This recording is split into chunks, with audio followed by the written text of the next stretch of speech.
So how to know that you're doing an exercise right without a PT. So one of the biggest sticking points I get as a coach with people sort of inquiring about my services to say, well, you know, I really like what you do, but I really want a PT to make sure that I'm doing the exercises right.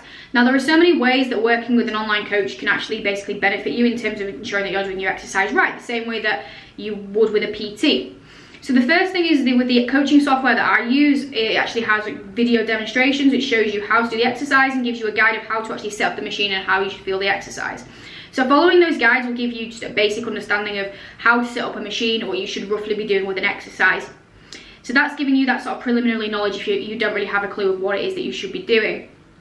Secondly is to actually send over training videos to your trainer, or me. In this instance, what you would do is you set your phone up. I just put my phone against my water bottle and film it, and then you can send that video over to your trainer. So that literally bridges the gap between having a PT and an online coach, because the coach can look over your form and give you corrections and techniques the same way you would within a PT session. Now, in terms of how to know you're doing an exercise right, just generally, firstly is to have an understanding of what an exercise is out to achieve. So make sure you actually know what muscles you should be feeling within an exercise. If you're just pulling and rowing or lifting and you're not really sure where you should be feeling it, well then how do you know you're doing it right? So make sure you know where you should be feeling it, and if you aren't sure, of course, just ask.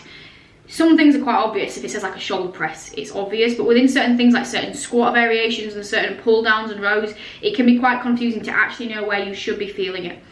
Typical red flags that an exercise isn't right is if you are feeling it within your joints. So if you're doing a squat and you're feeling a lot of pain in your knees, in your ankles, in your hips, that's usually a sign something's wrong.